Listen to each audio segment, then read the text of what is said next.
اتقوا ربكم الذي خلقكم من نفس واحدة وخلق منها زوجها وبث منهما رجالا كثيرا ونساء واتقوا الله الذي تساءلون به والأرحام إن الله كان عليكم رقيبا يا أيها الذين آمنوا اتقوا الله وقولوا قولا سديدا يصلح لكم أعمالكم ويغفر لكم ذنوبكم ومن يطع الله ورسوله فقد فاز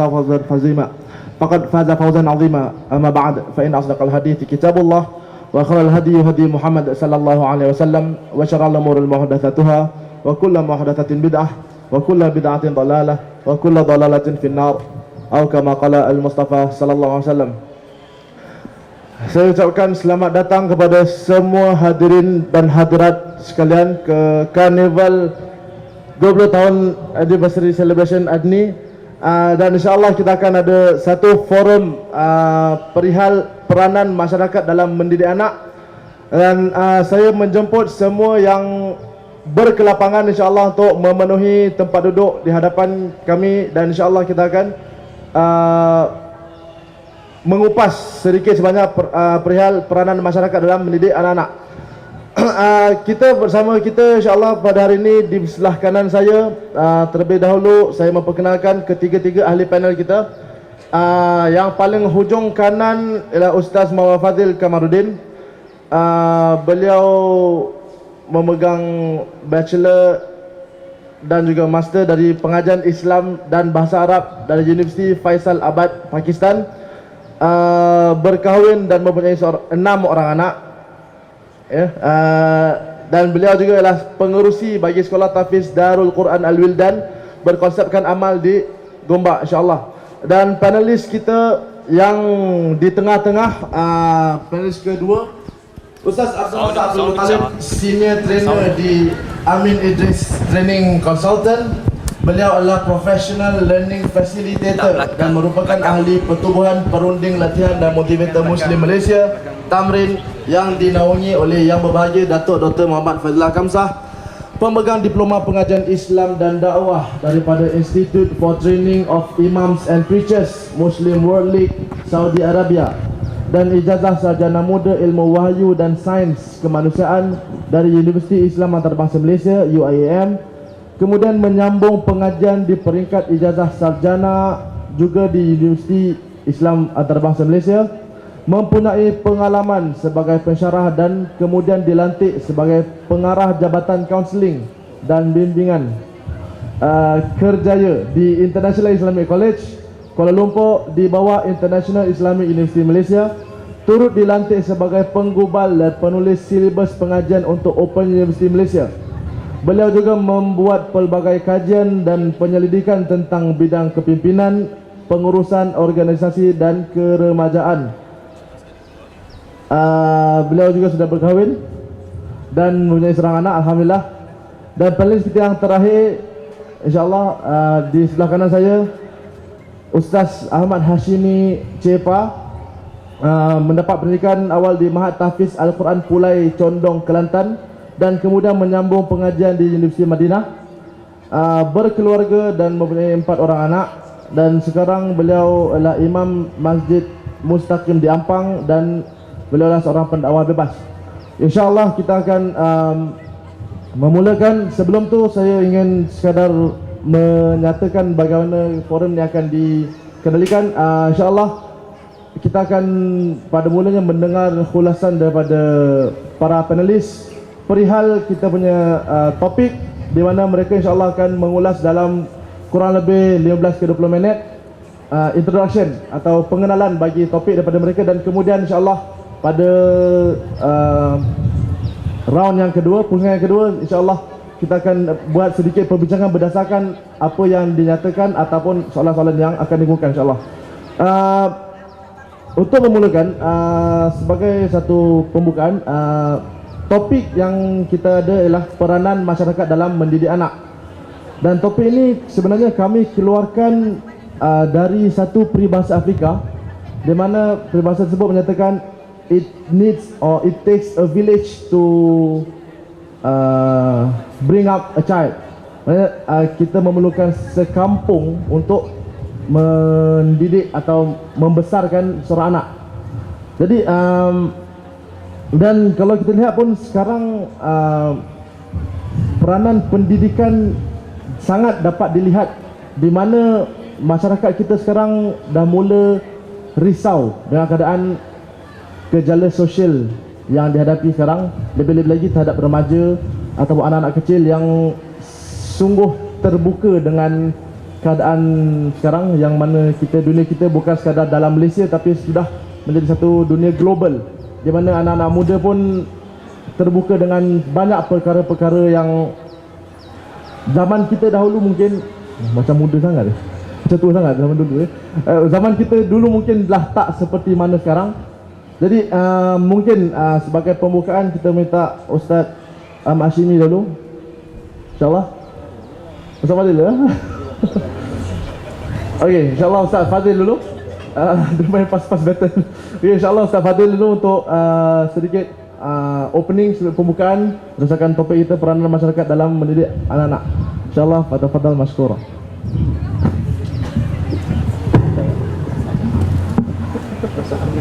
Okay. Assalamualaikum warahmatullahi wabarakatuh.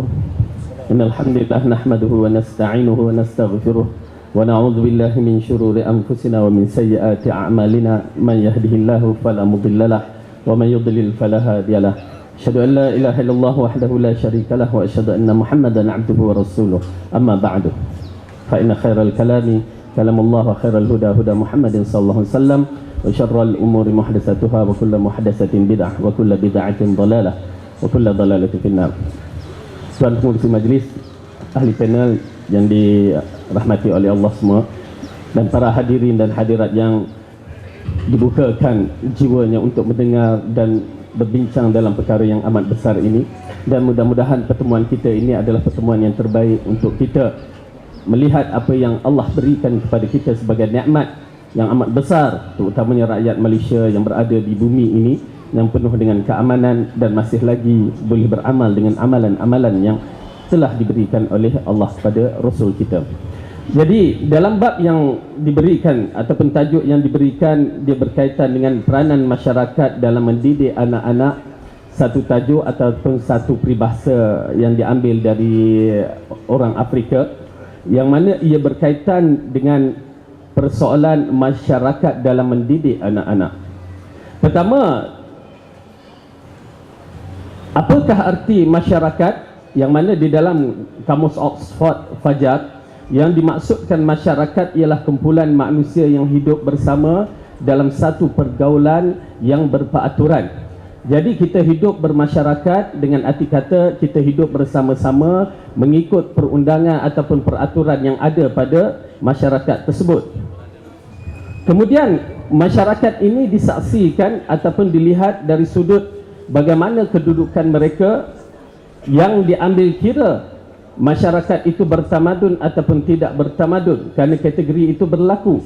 Dan tamadun itu, yang dimaksudkan tamadun itu bagaimana, seperti Ibn Khaldun menerangkan dalam mukaddimahnya. Okey, dalam masyarakat bertamadun, yang diambil kira ialah masyarakat yang ada agama di dalam dirinya, yang dikaitkan dengan agama tauhid, agama al-Islam, yang mana ianya merupakan satu masyarakat yang agung, masyarakat yang terpelihara oleh Allah, masyarakat yang mana Allah menjanjikan kebaikan kepada mereka, di mana masyarakat ini pernah wujud dengan keagungan yang begitu hebat bagi generasi-generasi yang terdahulu yang dipimpin oleh para nabi. Dan kita tahu bahawa di dalam hadis yang diriwayatkan oleh Ibnu Abbas, kemunculan masyarakat itu selepas wafatnya Nabi Adam, sehingga lebih kurang 1000 tahun manusia berada di atas landasan yang betul, landasan tauhid. Masyarakat yang agung itu wujud pada zaman Nabi Adam 1000 tahun selepas itu. Kemudian kehancuran ini bermulalah, walaupun kita melihat tamadun yang besar, tetapi ianya tidak membimbing manusia kalau tidak diiringi dengan tauhid. Oleh kerana itu Allah telah berfirman di dalam surah Al-A'raf ayat yang ke-96, seperti mana yang kita tahu, di mana firman Allah tersebut berbunyi, sebentar,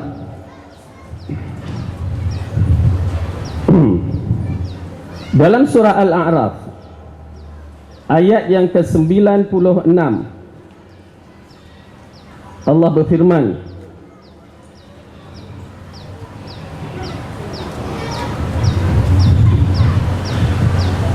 yang bermaksudnya, kalaulah ahlul qura beriman kepada Allah dan bertakwa, kalaulah ahlul qura ataupun sebuah tempat itu beriman dan bertakwa kepada Allah, maka Allah akan turunkan keberkatan dari langit dan juga dari bumi. Ini menunjukkan golongan masyarakat yang beriman kepada Allah dan bertakwa kepada Allah, mereka adalah masyarakat yang terpilih, yang akan kita kaitkan dengan masyarakat yang mendidik anak-anak. Kalau masyarakat ini bukan daripada masyarakat yang bertakwa, maka ianya akan menjadikan generasi pada kelompok itu akan rosak. Oleh kerana itu, ayat Al-Quran dalam surah Al-A'raf ayat ke-96 ini amat penting untuk kita mengetahui masyarakat manakah yang boleh mendidik diri kita dan anak-anak kita. Okey, kemudian berkaitan dengan pendidikan.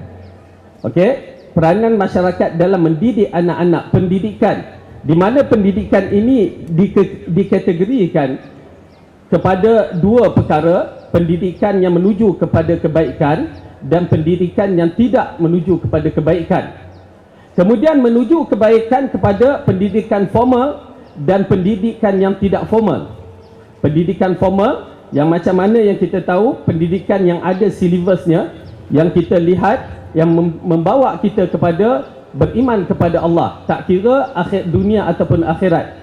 Kemudian pendidikan yang tidak formal, inilah pendidikan yang berkaitan dengan apa yang berlaku kebanyakan pada masyarakat kita, yang mana ianya tidak ada guru yang khusus, tetapi manusia mengambil daripada perkara-perkara tertentu, sama ada dia mengambil daripada penglihatan, pendengaran ataupun apa-apa juga yang boleh menjadikan dia mendapat maklumat.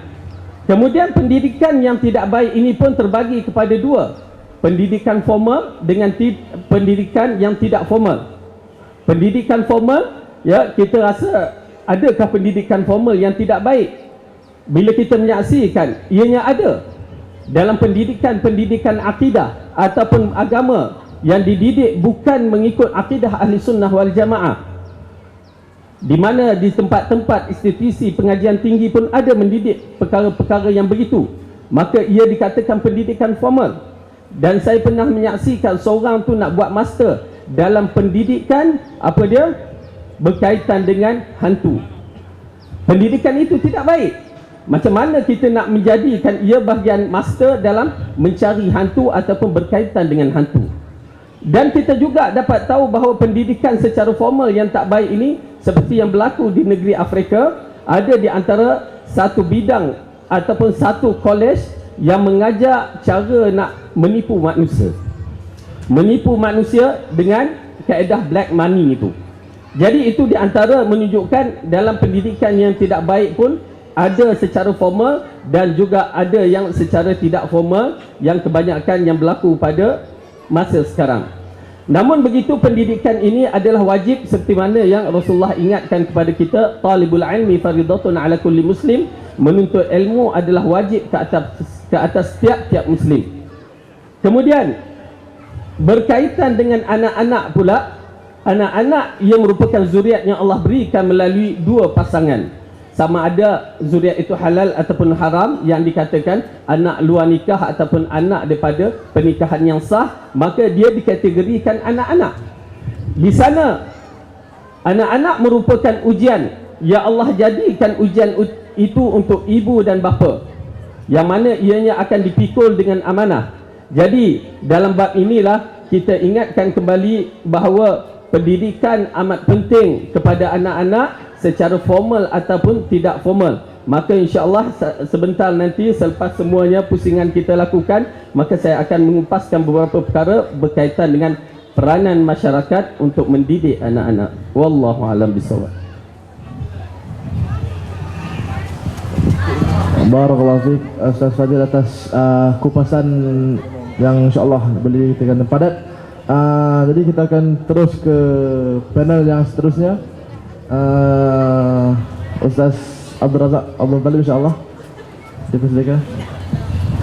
Bismillahirrahmanirrahim. Assalamualaikum warahmatullahi wabarakatuh. Alhamdulillah wassalatu wassalamu ala Rasulillah wa ala alihi wa sahbihi ajma'in. Alhamdulillah al-akh pengacara ataupun pengurusi forum pada tengah hari ini yang diraikan dan lagi dihormati Al-Fadil Ustaz Fadil dan Ustaz Hashimi dan para hadirin hadirat sekalian. Saya ingat tadi kita sudah pun mendengar satu mukadimah yang telah pun dimulakan oleh Ustaz Fadil begitu cantik sekali, dan saya berhasrat untuk nak bagi dia sambung sampai habis, tapi bagi nak penuhi harapan pihak penganjur, kita bercakap juga sedikit dan lepas tu kita akan serahkan kembali kepada Ustaz Fadil untuk meneruskan pembentangan beliau insya-Allah. Saya tengok dia bawa isi cukup mantap tadi. Baik, kita bercakap tentang soal pendidikan anak-anak yang bila kita tanya dengan sesiapa pun, tidak kira ia Muslim ataupun dia bukan Muslim, orang kampung ataupun orang bandar, ia akan setuju bahawa betapa pentingnya untuk anak-anak ini diberikan pendidikan, diberikan tarbiyah, sama ada secara formal ataupun tidak formal. Dan kesedaran itu telah wujud sekarang ini semakin memuncak. Jika dulu mungkin kita dapat lihat kes-kes ada di kalangan ibu bapa yang tak menghantar pun anak-anak untuk pergi ke sekolah kerana baginya mungkin itu dengan pelbagai faktor, antara faktor kewangan dan sebagainya. Tetapi ada juga faktor kenapa tak menghantar anak ke sekolah, dah cukup umur 6 tahun, 7 tahun tak pergi daftar ke sekolah, kerana ibu bapa sendiri kurang kesedaran untuk memberikan pendidikan formal itu. Namun saya kira sekarang ini masalah itu sudah pun tidak lagi wujud. Jika ada pun mungkin masalah-masalah yang terpencil sahaja. Ini menunjukkan bahawa kepentingan dan juga kesedaran di kalangan masyarakat untuk menghantar anak-anak mendapat pendidikan formal telah pun di tahap yang begitu tinggi. Tinggal lagi ada beberapa perkara yang perlu kita lihat dengan cara yang betul. Kerana sebahagian ibu bapa, mak ayah yang menganggap bahawa tugas untuk mentarbiah, mendidik anak-anak ini diserahkan sebanyak yang mungkin ke pihak sekolah. Bila mana telah pun ibu bapa menyiapkan wang ringgit, duit yuran dan sebagainya, dan dihantarkan ke sekolah, diberikan baju yang cukup, yuran yang cukup, makan yang cukup. Nah, ambillah guru, ambillah cikgu, ambillah ustaz anak saya ini, ajarlah ia. Dan dia menyerahkan sepenuhnya tugas itu untuk sekolah, untuk cikgu-cikgu, untuk mak ayah dan untuk ustaz dan juga ustazah. Yang pada saya itu ialah satu cara pandang yang tak sempurna. Kerana guru-guru dan juga sekolah ada peluang yang terhad, ada ruang yang terhad untuk mendidik anak-anak. Yang sepatutnya tugas itu dilihat dengan lebih utama oleh mak ayah, bukan setakat menyediakan wang ringgit untuk anak-anak sekolah, bukan setakat untuk menyediakan baju dan sebagainya untuk anak sekolah, tapi lebih dari itu, sedari kecil lagi proses tarbiyah, proses mendidik anak-anak perlu dimainkan peranannya oleh ibu dan juga ayah. Oleh sebab itu saya ingat dalam kursus-kursus kahwin dan sebagainya, aspek ini juga perlu diambil perhatian dan ditekankan dengan sebaik mungkin supaya ibu bapa yang kita lahirkan selepas ini dan yang wujud sekarang ini bukan hanya ibu bapa yang sekadar untuk seronok untuk menghasilkan anak-anak, tetapi juga mesti merasai tanggungjawab yang besar selepas menghasilkan anak-anak itu, supaya anak-anak yang lahir itu bakal menjadi generasi yang membawa panji-panji Islam, yang bakal mewarnai Islam ini dengan warna yang sebenarnya. Yang kedua, makhluk manusia ini yang dinamakan sebagai makhluk sosial, yang mana dinamakan insan, manusia ini ada kecenderungannya untuk terlibat dalam masyarakat. Manusia ini ada dorongan untuk terlibat dengan aktiviti masyarakat, hidup bermasyarakat. dicampakkan ke dalam hutan, manusia tak akan mampu untuk hidup seorang-seorang, melainkan dia mesti juga berpandu dan juga ada hubungan dengan manusia yang lain. Oleh sebab manusia ini makhluk sosial yang ia akan berdamping, ia akan masuk ke dalam masyarakat, sudah pasti keadaan masyarakat yang dia masuk itu akan mempengaruhinya. Maka dari situ kita lihat betapa pentingnya aspek pendidikan ini.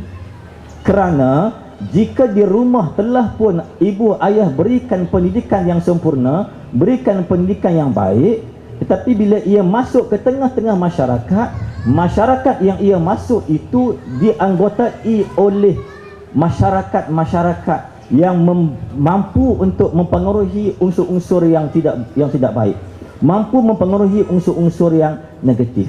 Maka dari situ pentingnya peranan masyarakat untuk memastikan masyarakat yang wujud bersama-sama dengan anak-anaknya itu ialah masyarakat yang baik, supaya usaha yang telah pun dilakukan di rumah dengan begitu cantik sekali, diberikan tarbiyah, pendidikan, disiplin dan sebagainya, tidak dirosakkan oleh anggota masyarakat yang mempengaruhinya ke arah yang baik.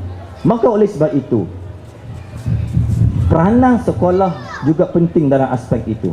Kerana jika sekolah itu mengeluarkan para pelajarnya, mencetak para pelajarnya, outputnya itu para pelajar yang berkualiti tinggi, dengan nilai ilmunya, dengan akhlaknya, dengan disiplin dan sebagainya, maka para pelajar itulah yang akan membentuk keadaan masyarakat. Jika peranan sekolah hanya sekadar untuk mengeluarkan para pelajar yang dapat A banyak dalam kertas itu, namun dari segi akhlaknya, dari segi nilai dirinya jatuh ke bawah, maka A itu tak akan berguna. Kerana apa guna A yang banyak kalau A yang banyak itu akan dirosakkan oleh nilai akhlak yang menjunam turun ke bawah. Maka di sini peranan sekolah. Maka sebab itu saya ingat dalam ruang itu jugalah diwujudkan sekolah-sekolah swasta ini. Kerana sekolah-sekolah swasta ada peranan dan juga ada ruang yang tersendiri untuk membentuk manhaj, membentuk sistem pengajian yang tersendiri, bagaimana untuk diperlukan oleh pihak pentadbir dan juga sebagainya. Yang ruang itu tidak mampu untuk difokus oleh sekolah-sekolah kebanyakan yang lain. Mungkin dengan pelbagai faktor lah. Mungkin sekolah-sekolah yang lain, para pelajar jumlah pelajar yang begitu ramai, guru-guru tak mampu untuk nak fokus kepada aspek tarbiyah dan sebagainya itu. Dan juga kemungkinan juga sekolah-sekolah yang lain, guru-guru tak mampu untuk nak memberikan komitmen 100% dengan proses pengajaran dan juga tarbiyah, kerana guru-guru disibukkan dengan urusan-urusan pengkeranian yang lain. Nak key in itu, sistem itulah, data, macam-macam urusan-urusan pengkeranian yang lain disibukkan, dilambakkan ke atas guru-guru, yang akhirnya peranan untuk nak tarbiyah, nak jaga akhlak pelajar, nak didik pelajar tak mampu untuk nak dilihat dengan begitu optimum oleh para guru-guru. Maka sebab itu wujudnya sekolah-sekolah swasta ini yang mereka mainkan peranan penting untuk itu.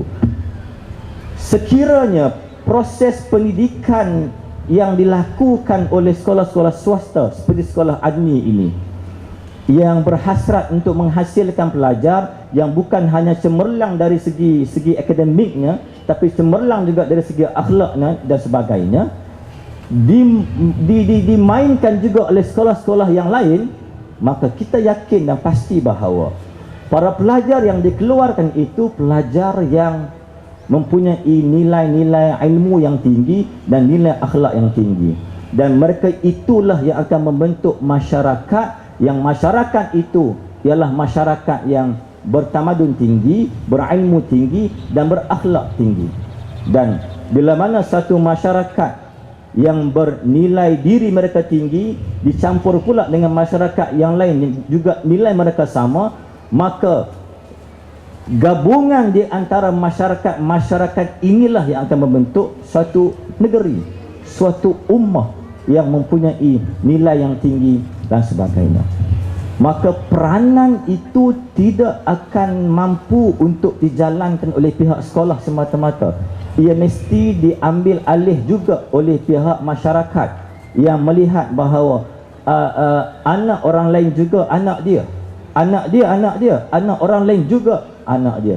Kerana ia takkan mampu dalam zaman sekarang ini, ia susah untuk nak menjamin anaknya selamat dengan keadaan masyarakat di luar terkontang-kanting, masyarakat di luar caca merba dan sebagainya, tak mampu untuk memberikan jaminan yang begitu tinggi. Nak menghalang anak-anak untuk bercampur dengan masyarakat luar dalam keadaan sekarang begitu mustahil. Peringkat sekolah rendah mungkin mampu, selepas dia besar dia akan masuk ke IPT, mereka masuk ke IPT bercampur juga dengan masyarakat yang lain. Maka kalau masyarakat yang kita ada sekarang ini melihat aspek pendidikan anak-anak secara umum ini sesuatu yang tak ada kena-mengena dengannya, itu suatu ketimpangan dalam masyarakat itu. Maka sebab itu Al-Quran menyebutkan wa ta'awanu 'alal birri wat taqwa. Bantu, tolong membantulah kamu dalam urusan albir, kebaikan, dan juga yang menjurus ke arah ketakwaan. Maka aspek pendidikan juga merupakan termasuk dalam albirri wat taqwa, untuk mengajak masyarakat ke arah kebaikan dan juga ketakwaan. Dan bila melihat anak-anak orang lain, masyarakat yang lain dalam keadaan mungkar, dalam keadaan keburukan, nak menjatuhkan diri mereka ke arah yang buruk, maka kita perlu melihat itu tugas aku untuk mencegahnya. Al-amru bil ma'ruf dan juga wan nahyu 'anil munkar, untuk mengajak ke arah yang ma'ruf dan juga mencegah ke arah yang munkar. Wal mu'minuna wal mu'minat ba'duhum awliya'u ba'd ya'muruna bil ma'ruf wa yanhauna 'anil munkar. Orang mukmin laki-laki dan orang mukmin perempuan itu, mereka saling lengkap melengkapi antara mereka itu. Fungsi mereka apa? Mereka mengajak ke arah yang baik dan mencegah ke arah yang mungkar. Maka sekiranya masyarakat yang wujud ini memahami konsep al-amru bil ma'ruf wan nahyu 'anil munkar ini, kita yakin bahawa masyarakat yang kita sedang bina ini tidak akan semakin jatuh ke bawah, bahkan kita akan bina masyarakat yang semakin tinggi, semakin tinggi, semakin tinggi, dan mengembalikan kecemerlangan masyarakat ini seperti yang dibina oleh Nabi Muhammad sallallahu alaihi wasallam, generasi Al-Quran yang Nabi bina, yang sejarah mereka itu diulang-ulang sebut hari ini. Dan kita mengharapkan sejarah gemilang para sahabat dahulu bukan saja diulang sebut, tapi kita mahukan juga ada sebahagian contoh-contoh mereka itu yang kita nak ulang kembali dan nak wujudkan kembali dalam keadaan masyarakat kita pada hari ini. Cabaran untuk mendidik anak-anak tetap ada. Zaman dulu dan juga sekarang cabaran tetap wujud. Bezanya kemungkinan dulu mungkin cabarannya lain, sekarang bertambah lagi lain. Dulu mungkin mencabar, sekarang lagi mencabar dengan keadaan globalisasinya dan sebagainya. Itu semua memainkan peranan yang sangat penting. Ibu bapa perlu mainkan peranan yang lebih lagi awal, lebih lagi utama. Guru-guru melengkapkan peranan ibu bapa, dan masyarakat juga sebagai entiti yang lebih besar perlu juga mainkan peranan supaya kesemua itu dilihat mampu untuk menghasilkan satu output yang juga berkesan. Akhir sekali, jika masyarakat yang diwujudkan ialah masyarakat yang baik, sudah pasti masyarakat yang baik mengimpikan, berhasrat, menginginkan pemerintah juga pemerintah yang baik untuk menyediakan satu sistem, satu proses, satu keadaan yang baik supaya diri mereka, anak-anak mereka hidup dalam suatu pemerintahan yang baik, dianjurkan program-program yang baik dan sebagainya. Sekian untuk peringkat yang pertama. Yang lain saya serahkan untuk Ustaz Fadil dan juga Ustaz Hashimi yang seterusnya. Sekian, terima kasih. Terima kasih Ustaz Abdul Razak. InsyaAllah sebelum kita sambung kepada Ustaz Hashimi, sekarang nak menyebut satu poin yang Ustaz Abdul Razak sebut tadi. Beliau menyatakan bahawa masyarakat yang baik menginginkan kepimpinan yang baik. Saya teringat kepada kisah di mana Ali radhiyallahu anhu ditanya oleh seorang rakyat, di mana rakyat tersebut menyatakan bahawa, wahai Ali, kenapakah di zamanmu teruk, sedang di zaman Umar dahulu perkara semua elok? Maka Ali radhiyallahu anhu menjawab, kerana pada zaman Umar aku rakyatnya, sedang zamanku engkaulah rakyatnya. Ini menunjukkan bahawa jika kepimpinan tu teruk, maka ianya disebabkan oleh rakyat yang teruk, kerana rakyat yang teruklah yang memilih pimpinan yang teruk. InsyaAllah kita sambung kepada Ustaz Hashimi untuk buat opening speech beliau, insyaAllah. Assalamualaikum warahmatullahi wabarakatuh. Bismillahirrahmanirrahim. Alhamdulillahi rabbil alamin, wassalatu wassalamu ala asyrafil anbiya wa ala alihi wa sahbihi ajma'in. Pertama-tama terima kasih kepada Tuan Moderator kita, Ustaz Yusuf, ahli panel yang disegani dan dihormati, Fadil, Ustaz Fadil dan Al-Fadil, Ustaz Abdul Razak. Alhamdulillah, kita bersyukur kepada Allah Subhanahu wa taala kerana pada pagi yang berbahagia ini Allah mengajak kita untuk berbincang satu topik yang berkaitan dengan kehidupan kita sebagai sebuah masyarakat dan kepentingan masyarakat dalam mendidik anak-anak kita, bahkan anak umat Islam. Hadirin dan hadirat yang dirahmati Allah, terlebih dahulu apabila kita merujuk kepada apa yang kita nak mendidik anak kita atau apa yang kita nak anak kita jadi, dia bukan sekadar sebagaimana yang Ustaz Razak sebut tadi, untuk kita mendapat pendidikan yang sudut formal, A-nya banyak. Kalau A yang banyak tak apa, sekolah ambil peduli dia. Aktiviti sukan, sekolah ambil peduli dia. Tapi ada satu unsur yang kita hilang daripada masyarakat, bahawa anak-anak yang terdidik dengan ilmu yang tinggi akhirnya keluar selepas daripada proses pendidikan mereka, mereka hilang satu jati diri ataupun akhlak. Dan apabila merujuk kepada pepatah Afrika tadi yang saya tertarik dengannya, dia memerlukan satu kampung untuk membina seorang individu, kan begitu? Memerlukan satu kampung untuk membina satu individu. Ini sebenarnya merujuk kepada kebersamaan kita dalam mendidik sebuah masyarakat. Maknanya kita hidup dalam sebuah masyarakat dan saling berkait antara satu sama lain. Kalau kita hidup dalam masyarakat, kita adalah kita, dia adalah dia, anak kita, anak kita, anak dia, anak dia, maka kita tidak akan dapat membina satu generasi yang unggul. Kerana itu Islam mengajak kita untuk berfikir soal ini. Dengan Islam menyedarkan bahawa innamal mu'minuna ikhwah, bahawa mukminun itu adalah bersaudara. Maka sebagaimana anaknya adalah anaknya, anaknya juga adalah anak kepada kita, sebab dia adalah anak saudara kita. Dan kita adalah sebuah keluarga yang besar. Bagaimana tidak, sedangkan Allah Azza wa Jalla menyebut an-nabiyyu awla bil mu'minin wa azwajuhu ummahatuhum. Nabi itu lebih layak berhak dengan orang mukminin dan isteri-isteri Nabi adalah ummul mukminin. Bahawa kita bernaung di sebuah satu syariat yang sama, memiliki satu ibu yang sama, ummul mukminin.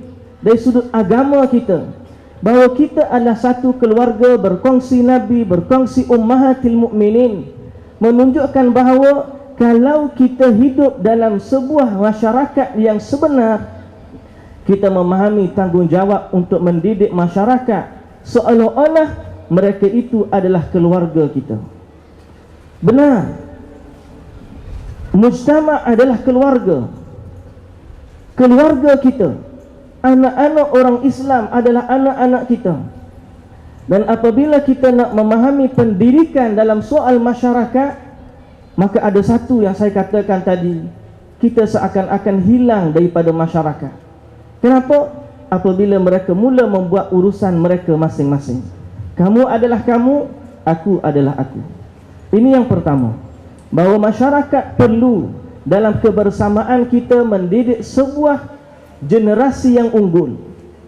Yang kedua, bagaimana masyarakat boleh berperanan untuk menjadi sebuah institusi pendidikan yang besar. Masyarakat adalah sebuah institusi pendidikan. Bagaimana kita tengok generasi-generasi atau kita menerima kemasukan budaya yang begitu banyak. Kadang-kadang ada orang datang luar daripada negeri kita menumpang kasih dan menumpang rezeki di tanah air. Ada juga yang datang sebagai pelancong, ada juga yang datang nak belajar ke sini. Dan kita melihat budaya yang berbeza dibawa oleh mereka. Perhatikan apa yang baik pada mereka dan apa yang tidak ada pada kita. Kadang-kadang kita melihat mereka yang datang tidak memiliki ilmu yang tinggi. Kadang-kadang dia datang untuk bekerja sebagai buruh, kadang-kadang dia bekerja untuk menjadi pembantu. Tapi apabila kita melihat nilai, akhlak, kejujuran, amanah yang ada pada dia, walhal dia tidak memiliki sijil yang tinggi, tetapi kehidupannya, akhlaknya, pribadinya lebih indah daripada orang yang memiliki sijil yang tinggi. Kenapa? Kerana mereka berada dalam sebuah masyarakat yang menjadi institusi pendidikan buat mereka. Walau mereka tidak memiliki sijil pada sekolah, tetapi mereka memiliki jati diri hasil daripada kehidupan mereka. Kadang-kadang datang pembantu rumah, sijil tak tinggi, tapi sewaktu dia mengemas rumah kita atau mengemas rumah tuan dia, ada RM1, ada RM10, ada RM50 yang kita tertinggal pada pakaian kita, dia kembalikan buat kita. Yang tak betul pun ada juga, kita tak nafi. Tapi sebahagiannya ada yang baik. Bagaimana mereka boleh mendapat perkara ini? Tidak lain dan tidak bukan kerana mereka hidup dalam sebuah masyarakat yang menjadi institusi pendidikan buat mereka. Bagaimana? Itulah kehidupan akhlak sebuah masyarakat. Bagaimana mereka menjadi sebuah keluarga besar. Bila mereka keluar daripada rumah, mereka tidak bimbang keselamatan anak-anak mereka. Kenapa? Kerana masyarakat menjaga anak mereka sebagaimana anak mereka sendiri. Sebab itu saya katakan bahawa yang kedua, proses pendidikan. Masyarakat mesti menjadi institusi untuk mendidik anak-anak yang ada dalam generasi tersebut. Yang ketiga, bagaimana dia nak jadi sebuah masyarakat. Sebab masyarakat ni adalah orang yang mengelilingi satu individu. Anak tu duduk dalam lingkungan mana, itulah masyarakat dia. Dan padanya ada beberapa buah kelompok-kelompok kecil yang kita boleh sebut sebagai masyarakat yang ada di keliling dia. Ada masyarakat yang berada di masjid, ada kelompok yang berada pada kejiranan perumahan, ada kelompok yang berada di sekolah, ada kelompok rakan sebaya, dan ada juga kelompok maya, masyarakat alam maya. Apa dia? Kawan Facebook, WhatsApp. Ini sebuah masyarakat. Kadang-kadang kita tak sedar ni masyarakat duk hantar macam-macam. Kita kata tak apa, kita tak nampak. Ini adalah masyarakat maya yang walau kita tak jumpa kat muka dia, tapi kita berinteraksi dengan dia setiap masa. Kalau kita nak semua berperanan, setiap kelompok-kelompok ini mesti berperanan sebagai institusi untuk mendidik anak-anak ini. Bagaimana masjid berperanan? Nabi SAW memberi contoh. Anak-anak dibawa ke masjid. Sehingga kita dengar hadis bahawa Nabi SAW memendekkan bacaannya apabila mendengar anak menangis di belakang, kerana bimbang kepada hati ibunya yang tidak damai. Dalam erti kata yang lain, makna yang tersirat, anak-anak dibawa ke masjid untuk bersama dengan masyarakat masjid. Tapi hari ini kita hilang. Masyarakat masjid tidak dianggap sebuah kelompok yang kita patut dekat dengannya. Yang pergi orang-orang tua. Saya duduk masjid, kita tahu. Kalau anak-anak mari masjid, dia kata apa bawa anak-anak mari masjid duduk bising ini, dia kata. Tak. Sebenarnya itu adalah peluang untuk kita masukkan dia ke dalam kelompok masjid, untuk dia menerima pendidikan daripada mereka. Masyarakat kejiranan, Nabi SAW mengatakan bagaimana sifat kita nak berbuat baik kepada jiran tetangga. Man kana yu'minu billahi fal yawmil akhir falyukrim jarah. Bahkan Nabi SAW dalam kejiranan, Nabi tinggal dengan para sahabat. Betapa banyak kanak-kanak sangat sayang kepada Nabi SAW. Nabi jumpa Ibnu Abbas. Nabi angkat dia waktu dia umur 7 tahun, naik kenderaan dengan Nabi SAW. Ibnu Abbas naik himar dengan Nabi SAW, naik tunggangan. Sambil-sambil naik, Nabi bincang dengan Ibnu Abbas, ya gulam, inni u'allimuka kalimat. Wahai anak kecil, aku akan mengajarkan kamu beberapa kalimat. Nasihat itu berlaku di saat mereka sedang menunggang tunggangan. Pendidikan dalam masyarakat. Kadang-kadang anak kecil di zaman Nabi SAW ditolak menjadi imam, untuk dia merasakan peranan dia dalam masyarakat. Amr bin Salamah menjadi imam di kalangan masyarakatnya padahal dia berumur 7 tahun. Zaman kita kalau tolak umur 7 tahun, adik-adik duduk belakang sana, pergi duduk belakang, jangan duduk depan. Amr bin Salamah duduk depan jadi imam. Dia adalah fakir, Amr bin Salamah ni, sehingga penduduk kampung kutip duit untuk beli pakaian pada dia. Sebab tengok imam kita ni kainnya, pakaiannya tak berapa elok. Kumpul duit bagi pada Amr bin Salamah. Masyarakat yang sangat berperanan, kejiranan yang sangat hidup. Sehingga Nabi SAW bila balik daripada perang, kadang-kadang kanak-kanak tunggu penuh di pintu kota Madinah. Sampai pintu masuk, Nabi tengok anak-anak tengah menunggu mereka. Nabi kata berhenti, bawa anak-anak di atas tunggangan kita, naik kuda, naik unta, masuk sama-sama di Madinah. Betapa anak-anak merasakan dihargai dalam Islam. Sebab masyarakat berperanan. Karena kita ada masyarakat maya yang hari ini sangat-sangat kita bimbang. Apa dia masyarakat maya? Yang ibu bapa tak nampak sedang berkawan dengan anak dia, padahal dia sedang berhubung dengan mereka 24 jam sehari, 24/7, 24 jam 7 hari seminggu, tak pernah berpisah. Kita kunci bilik. Zaman dulu kita tak nak main, ayah kita datang ambil tak dalam bilik, kunci, duduk sini. Hari ni tak boleh main, ayah ban, tak boleh main 3 hari, duduk menangis seorang dalam bilik. Tak, sekarang ni dia ada handphone, dia ada internet. Kita kunci dalam bilik, dia buka, dia pula duduk kutuk, ayah aku apalah begini. Duduk share dengan kawan dia.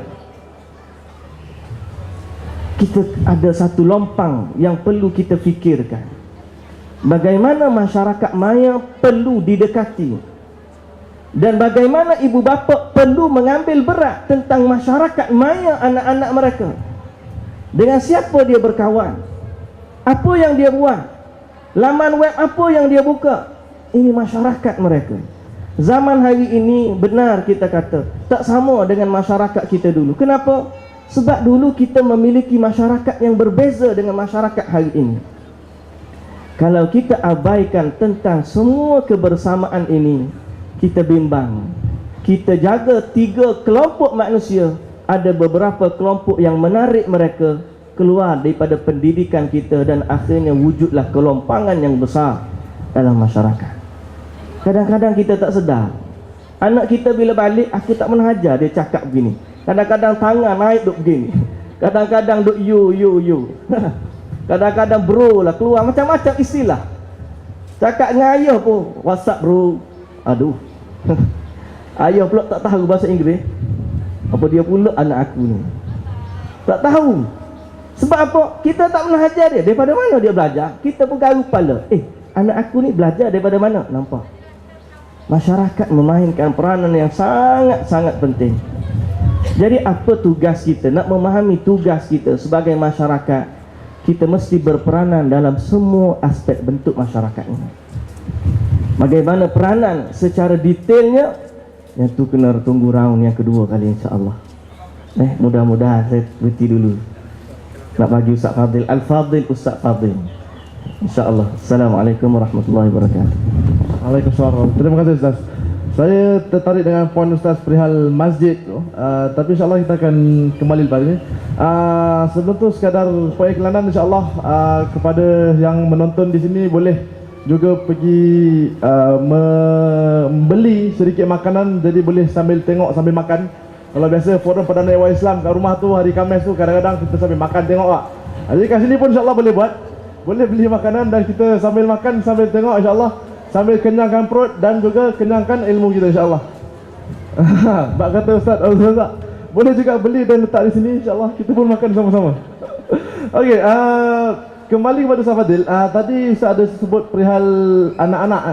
Jadi mungkin dapat dalam nak mengupas sambung mengupas tu, mungkin boleh juga disentuh poin perihal di mana anak ni dilahirkan seperti kain putih, di mana ibu bapa lah yang mencorakkan mereka menjadi seperti yang mana hadis Nabi SAW pun sebut insyaAllah. Jadi kalau Pak Ustaz kupaskan insyaAllah.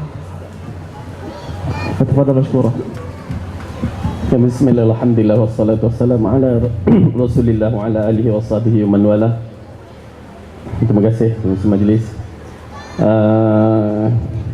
Kalau ikutkan daripada Ustaz Hashimi tadi dah lengkap, tak perlu dah dihuraikan. Misalnya penutup je kita bagi kan. Okey.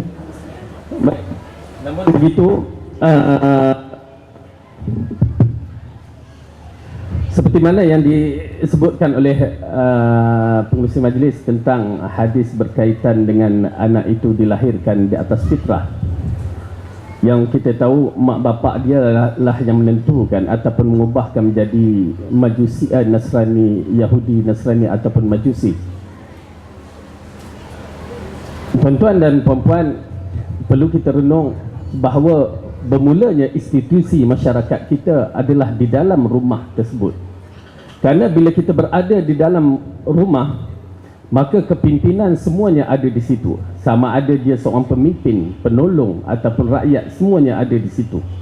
Apatah lagi sebagai seorang ibu dan bapa, yang mana tanggungjawabnya terlalu berat di sisi Allah. Anak-anak yang dijaga itu akan dipertanggungjawabkan ke mana mereka dibawa.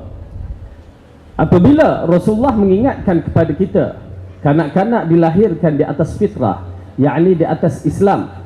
Memang tabiat seorang kanak-kanak yang dilahirkan, mereka tidak mengenali melainkan Allah sahaja. Mereka tidak mengenali melainkan Islam sahaja. Tetapi ibu dan ayahnya yang akan menentukannya. Ibu dan ayahnya, bukan masyarakat di luar. Ibu dan ayahnya yang pertama sekali yang menentukannya. Oleh kerana itu, bila kita sampai pada ayat Al-Quran mengingatkan bahawa ibu dan ayahlah yang akan dipertanggungjawab pada hari kiamat, first sekali, bukan masyarakat.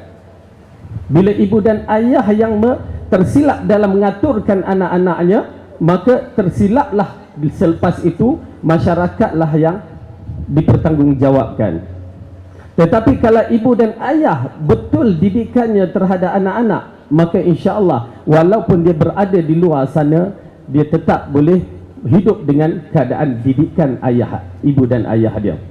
Baik, seperti mana yang kita lihat dalam bab ini, apabila ibu dan ayah mendidik anak dengan secara betul, dan kita kena faham bahawa untuk menegakkan satu masyarakat muslimah, hendaklah berada daripada pribadi yang muslim, pribadi yang taat kepada Allah, yang ingin mencapaikan keredaan Allah ini. Maka pribadi ini amat perlu mendapat pendidikan yang betul, pentarbiahan yang betul mengikut cara Rasulullah sallallahu alaihi wasallam. Bila pribadi-pribadi ini terbentuk seperti pribadi seorang muslim yang betul, muslim yang berakidah betul, muslim yang mengikut cara Rasulullah sallallahu alaihi wasallam, maka di situ bermulanya satu masyarakat yang kecil, dan jika mereka berkahwin melahirkan zuriat, maka dikatakan keluarga muslimah yang kita harapkan diredai oleh Allah.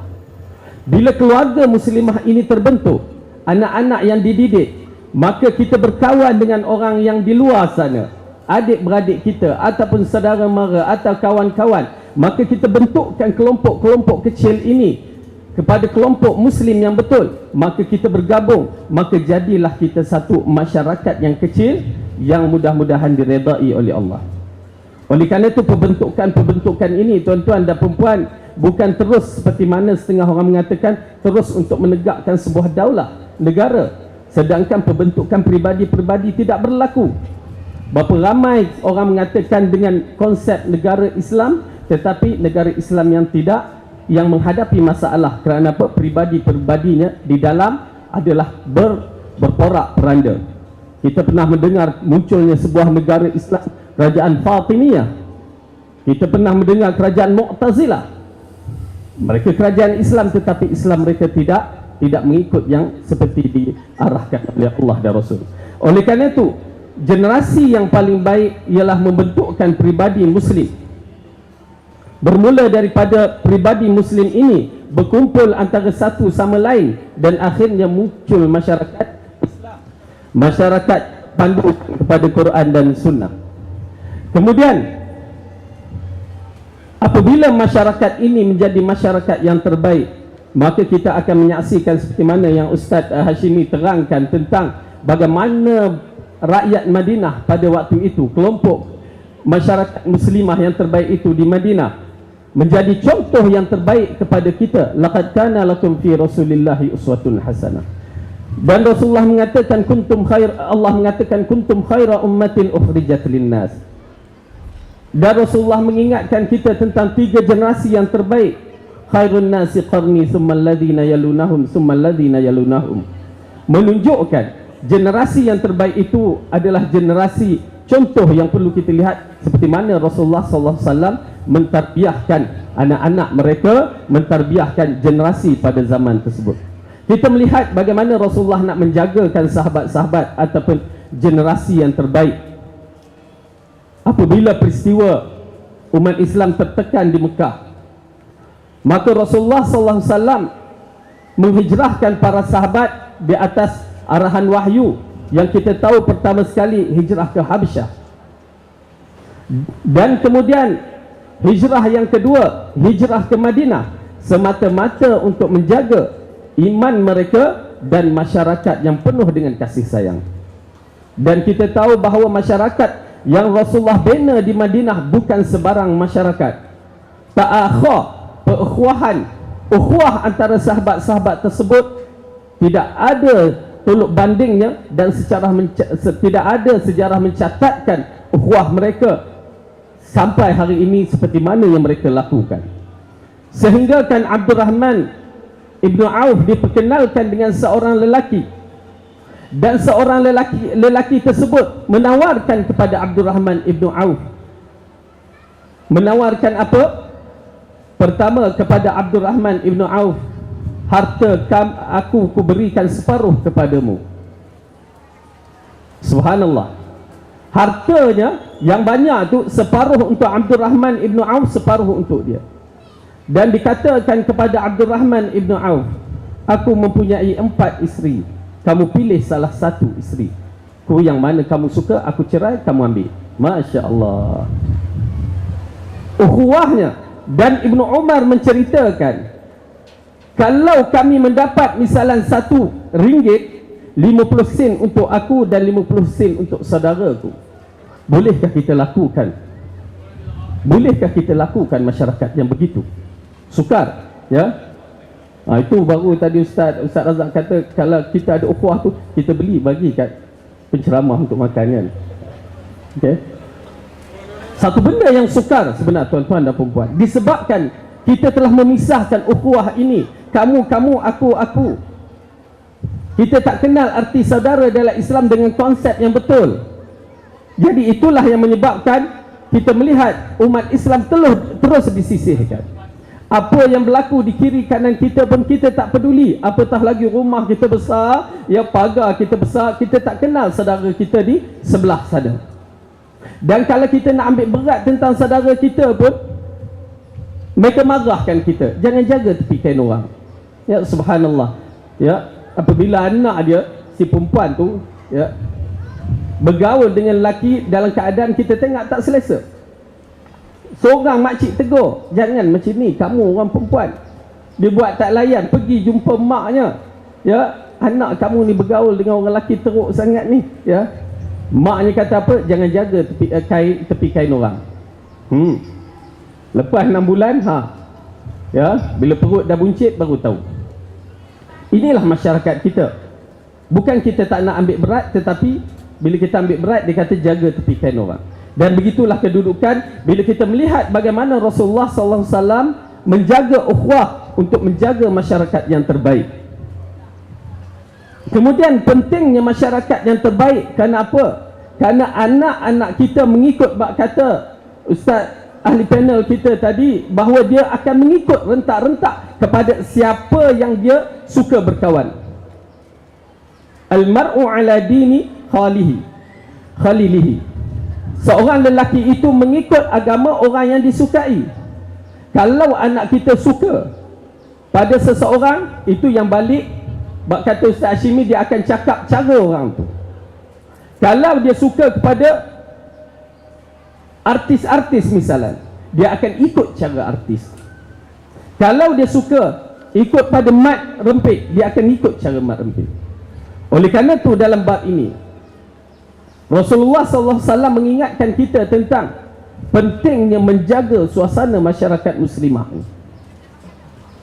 Dalam kisah hadis seorang lelaki yang telah membunuh 99 orang, dan yang terakhir dibunuh si jahil yang mengeluarkan fatwa, akhirnya cukup 100 orang. Dan akhirnya dia berjumpa dengan seorang alim, lalu mintakan fatwa, adakah pengampunan untuknya. Lalu si alim mengatakan, tiada siapa yang boleh menghalang kepada kamu dari pengampunan Allah, dengan syarat hendaklah kamu tinggalkan negeri tersebut, kerana masyarakatnya adalah masyarakat yang buruk. Menunjukkan bahawa masyarakat akan mempengaruhi pemikiran ataupun perbuatan seseorang itu. Kalau kita tidak jaga elok-elok anak-anak kita, walaupun betul dia berada di sekolah, tetapi kita mengharap guru-guru bertindak menjaga dia dengan betul. Kalau tidak, seperti mana yang kita terbaca dalam surat khabar, darjah 6 pun berlaku di sekolah-sekolah. Perbuatan yang tak baik, ditutupnya pintu, lelaki perempuan duduk di dalam. Kita saksikan, kita sangkakan sekolah boleh menjaga, tetapi hak mana kemampuan mereka. Oleh kerana itu, masyarakat memainkan peranan dalam bab ini. Sekolah satu masyarakat kita, di luar satu masyarakat kita. Saya teringat dalam kisah ni sewaktu saya kecil-kecil dulu, ya, Ustaz pun nakal juga, okey. Mak saya warning saya, Fadil, kamu kena tahu, mata mak ni mata orang kampung. Subhanallah, mata orang kampung adalah mata mak. Semua berita perbuatan kamu akan sampai pada mak. Subhanallah, ya, tuan-tuan dan puan, perasaan takut tu. Pasal anak-anak kena ada respect dengan mak dan ayah dia. Jangan bagi dia naik kepala pada kita. Kena ada respect. Sampai saya nak buat benda tak baik, berfikir, ya, nanti kalau orang nampak dia report mak ayah aku, mampus aku. Umur 17 tahun pergi ke Ipoh nak main video game tu, ya, dalam satu kedai tu, ya, ada video berbagai-bagai macam budak sekarang ni. Nak masuk tu, mak bapak tak pernah ajar benda tu, tapi hati nak masuk. Seorang pergi, umur dah 17 tahun, tapi bila nak masuk tu dalam hati, ish, kalau mak bapak kalau orang kampung nampak aku, report kat mak bapak aku, mampu itu. Tak masuk.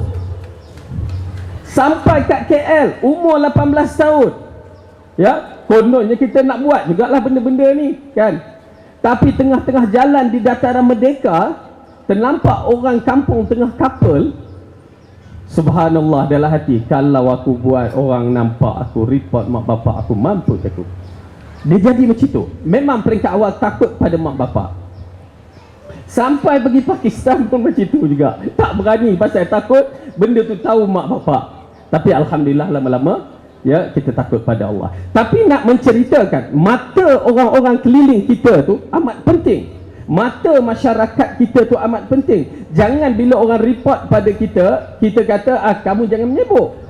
Ini urusan keluarga aku. Tak boleh. Ambil kira semua report-report daripada orang keliling kita.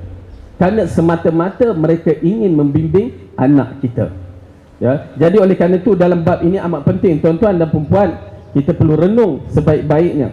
Kerana ianya merupakan satu perkara yang besar. Generasi anak kita adalah generasi yang akan datang, generasi yang akan menentukan di antara amalan-amalan terbaik kita di sisi Allah, yang mana Allah telah menjaminkan pada anak-anak kita ada syurga, pada anak-anak kita yang akan menyelamatkan kita dari neraka. Oleh kerana itu kita kena ambil perhatian tentang anak-anak kita dan masyarakat keliling kita. Wallahu a'lam bishawab. Barakallahu fiik Ustaz Fadil. Nakal juga Ustaz ya rupanya. Untuk pengetahuan hadirin, semua para Ustaz kat sini semua sebenar-benarnya Ustaz saya. Jadi yang mengajar ni dia mengajar saya lah ni. Okey. Kita kembali pada Ustaz Razak insya-Allah. Satu poin yang saya nak minta Ustaz ulaskan perihal teknologi ya. Sebab ni pengalaman saya sebelum masuk sebagai guru ni. Mula ada satu interview, saya ada satu interview di mana orang yang interview saya tu dia tanya macam mana, dia dekat bank, interview untuk bank, dia kata macam mana untuk saya menyebabkan orang tertarik dengan produk Islamic banking. Jadi daripada poin tu saya terus terfikir, walau macam mana hebat pun produk Islamic banking, tapi kalau kita tak ada manusia yang Islamik yang nak ambil produk Islamic banking, maka tak berhasil juga. Jadi maka saya fokuskan hidup saya kepada membina manusia-manusia macam ni. Dan bila dah masuk dalam sekolah ni, ialah kita punya pengalaman kan, dah masuk sekolah kita tengok dalam membina manusia Islamik ni ada pula benda-benda yang mengganggu, contoh hiburan yang berleluasa disebabkan teknologi dan sebagainya. Jadi pada pendapat Ustaz lah, apakah kita sebagai ibu bapa atau masyarakat atau guru-guru perlu menahan teknologi ni daripada anak-anak, ataupun kita minta Ustaz komen insyaAllah. Terima kasih Fadil Ustaz Yusof. Apakah kita boleh menahan anak-anak daripada terlibat dengan kesemua unsur-unsur IT dan apa yang sebagainya sekarang ini? Bagi saya hakikatnya dan juga realiti yang kita tempuh sekarang ini sukar untuk nak tahan. Kalau kita tak bagi dia apa-apa alat sekalipun di rumah, di luar dia akan dapat juga. Kalau kita tahan dia dalam peringkat sekolah rendah, mungkin sekolah menengah dia akan dapat juga. Tak dapat di sekolah menengah, dia masuk IPT ke hostel sebagainya, akan dapat juga perkara itu. Sebab ini ialah perubahan global yang kita individu tak mampu untuk nak menyekat diri daripada perubahan global itu, melainkan kita lah nanti yang akan ketinggalan dan dalam pelbagai aspek. Maka bagi saya lihat kembali balik kepada aspek tarbiyah anak-anak dari sejak kecil itu. Sebab itu saya teringat pesan Imam Al-Ghazali, berikan pesanan untuk anak-anak kecil ini tentang niat mengapa kita perlu untuk belajar penuntut ilmu ini. Maka pesan Imam Al-Ghazali dia menyebutkan, wahai anakku, siang malam engkau bangun berjaga malam untuk menuntut ilmu dan juga untuk mentelaah buku-buku. Aku tak pasti Perkara itu telah pun menyebabkan kamu menghalang dirimu dari tidur yang sangat panjang. Aku tak pasti apakah yang menyebabkan, yang mencetuskan kamu untuk melakukan semua itu. Sekiranya engkau melakukan kesemua itu untuk mendapat habuan dunia, untuk mendapat pangkat, kedudukan, untuk menandingi kawan-kawan kamu yang lain, maka rugilah kamu. Kemudian rugilah kamu. Sekiranya kamu melakukan kesemua itu untuk menghidupkan syariat Nabi SAW dan untuk memperbaiki akhlakmu dan untuk mematahkan nafsu yang mengajak kamu ke arah kebaikan, maka beruntunglah kamu. Kemudian beruntunglah kamu. Maka apa yang Imam Al-Ghazali pesan ini kembali ke aspek yang sangat dasar, iaitu untuk mengajar anak-anak kita tentang apa tujuan sebenar untuk kamu tuntut ilmu ini, niat yang sebenar untuk tuntut ilmu ini, dengan mendapat dan nampak dengan jelas tujuan dan juga matlamat yang sebenar menuntut ilmu ini, maka ia pergilah ke manapun. Niat itu yang sebenar akan mendorong tindakan juga tindakan yang sebenar juga. Niat yang betul akan menghasilkan tindakan yang betul. Niat yang jelas akan menghasilkan juga tindakan yang jelas. Maka dari kecil lagi kena perlu diulang sebut. Kenapa kamu pergi ke sekolah? Kenapa pergi belajar? Kenapa baca buku? Kenapa masuk exam? Kenapa pergi sambung ke IPT dan sebagainya? Perkara ini perlu untuk diulang-ulang sebut sehingga sebati dalam diri anak-anaknya. Kerana biar apapun kecanggihan yang datang kepadanya, maka kecanggihan kesemua itu akan dimanfaatkan untuk mendapat impiannya yang jelas itu. Oleh sebab itu, saya ingat peranan masyarakat ini juga yang akan membentuk suasana yang kita impikan itu. Kita menghadapi sekarang ini, kalau tak banyak pun mungkin sedikit, dan kemungkinan sudah sampai ke tahap yang kita patut berasa bimbang, iaitu kejatuhan akhlak di kalangan masyarakat kita ini. Kita tak nafikan ada sebahagian golongan para pemuda yang bersungguh-sungguh untuk menghidupkan sunnah Nabi SAW, bersungguh-sungguh untuk mengamalkan cara hidup yang sebenarnya seperti yang Islam mahukan. Namun dalam kelompok masyarakat itu juga wujudnya masyarakat yang Masya Allah, kita berasa bimbang dan juga sedih dengan keadaan yang berlaku sekarang ini. Yang jika kita melihat dan kita bandingkan dengan negara-negara luar yang bukan negara Islam, yang mereka tak meletakkan dalam undang-undang mereka merujuk kepada undang-undang Islam pun, tetapi kita melihat aspek akhlak mereka lebih lagi tinggi, lebih lagi baik daripada kita ini. Mereka tak ada subjek akhlak dalam sekolah mereka, tetapi kenapa mereka boleh membentuk masyarakat yang begitu baik moral mereka itu? Contoh, kemungkinan ada rekan kita yang mungkin belajar di Jepun, mungkin bekerja di Jepun, mungkin pernah melawat ke Jepun contohnya. Saya nak sebutkan satu pengalaman saya semasa di Jepun dulu, nak menunjukkan bahawa bagaimana sikap masyarakat membentuk, kita sebut sebagai akhlak lah, mungkin sana sebut sebagai karakter dan sebagainya, tapi membentuk akhlak yang sangat baik, yang saya berasa begitu kagum sekali. Satu kisah, saya ketika menginap di sebuah hotel, selepas sarapan pagi di hotel tu, biasalah kita Jepun ni kita akan dapat rasai bagaimana sikap mereka respect orang lain itu. Bukan setakat menghormati orang luar, tetapi sesama mereka pun budaya hormat menghormati itu begitu tinggi sekali. Apatah lagi kalau kita pergi ke hotel-hotel contohnya, kita rasa seperti dilayan begitu baik sekali. Satu pagi selepas saya ambil sarapan, nak keluar dari kafe itu, nak masuk ke bilik,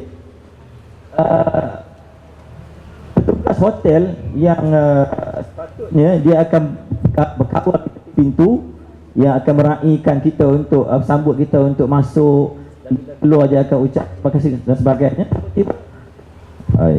Nak kena berhenti kan? Teruskan. Tiba-tiba sewaktu turn saya untuk nak keluar tu, dia tak nampak saya. Sebab dia pergi susun cawan dan sebagainya, tak nampak saya dah pun habis makan dan keluar. Tiba-tiba dia sedar saya dah sampai ke depan lift. Kemudian saya dengar tapak orang berlari. Pusing-pusing belakang. Tiba-tiba petugas hotel tu berlari dari kafe sampai ke tempat saya itu. Dia punya minta maaf lah, la ilaha illallah. Macam dia buat salah yang sangat besar. Minta maaf lah, kita minta maaf, saya tak nampak, dia minta maaf. Saya kata okey, tak apa. Dia kata itu salah. Dia ulang minta maaf macam buat salah yang sangat besar. Padahal tak ucapkan terima kasih sewaktu saya nak balik, nak keluar kafe. Dan lepas tu dia iring saya sampai ke depan lift, dia tekan saya punya pintu lift, dia tunggu sampai lift turun, sampai lift saya masuk, dia pun minta maaf. Lagi sekali minta maaf. Benda itu saya tak dapat merasainya di tempat lain yang namanya negara Islam. Yang sepatutnya kita lebih lagi tunjukkan contoh itu yang terbaik untuknya, sebab kita ada subjek akhlaknya, ada hadis-hadis tentang akhlak, Al-Quran nyebut tentang akhlak, tapi di mana semua itu pergi? Dan saya ingat itu semua faktornya bukan hanya setakat pendidikan di sekolah, tetapi masyarakat di luar yang membentuk karakter itu. Contoh yang lain, aspek kebersihan di Jepun, Masya Allah, antara negara yang kita sudah pun diisytiharkan, antara negara yang tahap kebersihan sangat-sangat tinggi. Kerana apa? Kerana kita nampak keadaan masyarakat yang membentuk individu dalam masyarakat itu akan berasa salah jika dia buang sampah di tengah-tengah tempat ini.